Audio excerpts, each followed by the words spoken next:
So do you remember the soda wars from the 70s and 80s? Coke and Pepsi were duking it out to see who was going to win.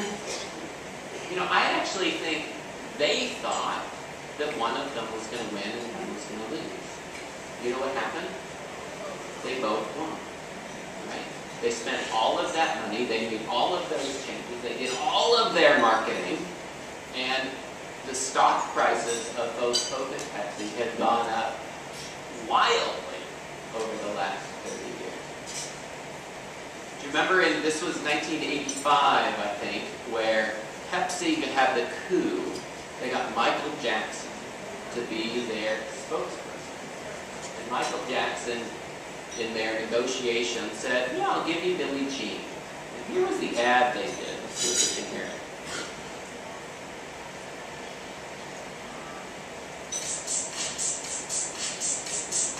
This is brilliant.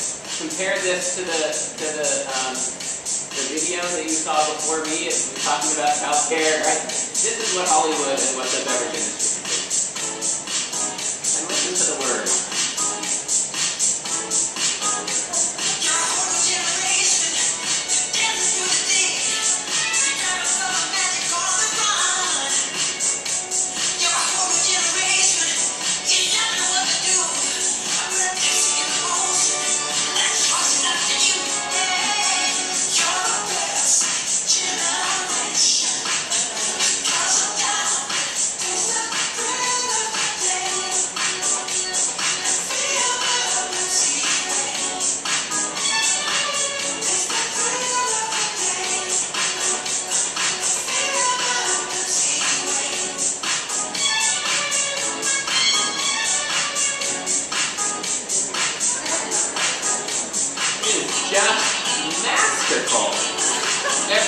Every image is magical.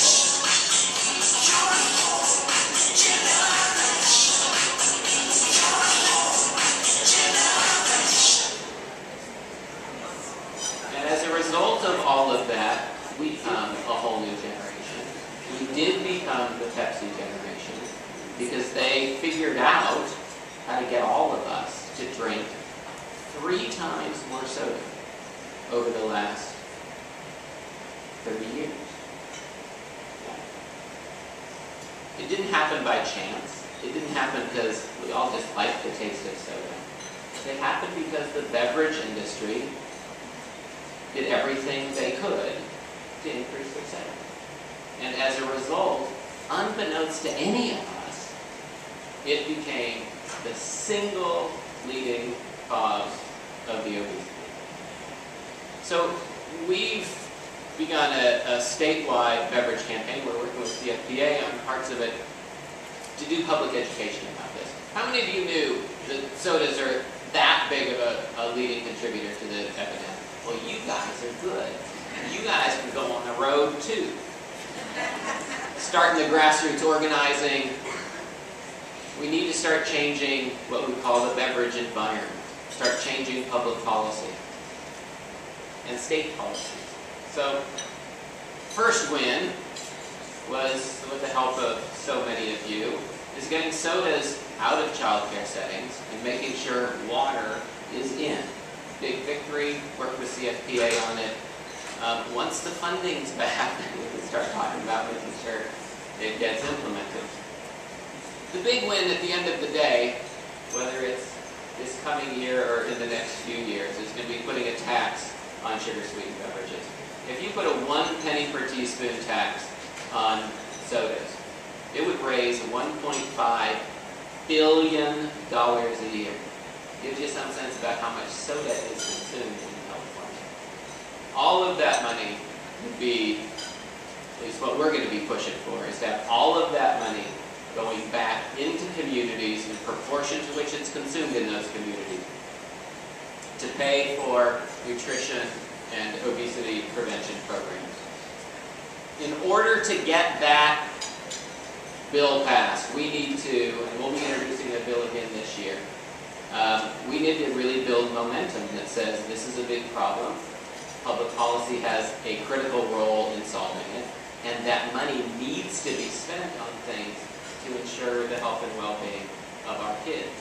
So at the local level, we're working with cities and counties all over the state, and we would love your help on this too. Getting sodas out of vending machines on public property, sodas out of youth venues and parks and recs. City contracts. There's no reason why public funds, city or county funds, should be used to buy sodas. Those are their purchasing policies, but it would be true for their contractors as well. Cities and counties shouldn't be taking sponsorships and joining in the marketing of this stuff with the beverage industry. And as some of you may know, San Francisco and Santa Clara just passed ordinances to stop fast food restaurants from giving away toys when, along with an unhealthy meal, and part of that unhealthy meal is a soda.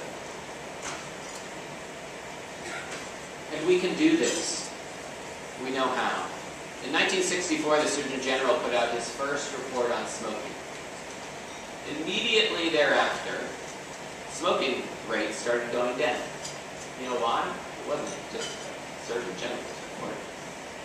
It happened because there's this whole wide array of policies. We changed the smoking environment. There have been Surgeon General's reports on obesity and nutrition, the first in 1988, the second in 2001, and immediately thereafter, absolutely nothing changed. You know why? As the old saying goes, if nothing changes, nothing changes. To what extent has the food and beverage environment changed in California? Soda and junk food out of schools, big victory. Yeah. Menu labeling, nice victory. But has the world outside actually changed? When you're walking around, is it a healthier environment? No. So why soda policies? Because we really care about health. We care about the health of our kids. And if we care about the health of our kids, as all of you have been such champions for, we need to get at this obesity epidemic. And if we're going to get to this obesity epidemic, beverages, sugar-sweetened beverages, sodas, have to be a big piece of it. Because if we don't, the cartoons like this show up. What do you want to be if you grow up? Right? The studies are clear. This could be the first generation in all times in modern history to have a shorter life expectancy than Japan. And we all know what to do to solve this problem. Here's the example of the tobacco tax. In 1988, Prop 99 was passed. $90 million a year, actually not that much money, to change social norms. By 1999, just 10 years later, smoking rates had gone down 27%. Lung cancer rates had dropped almost 20%.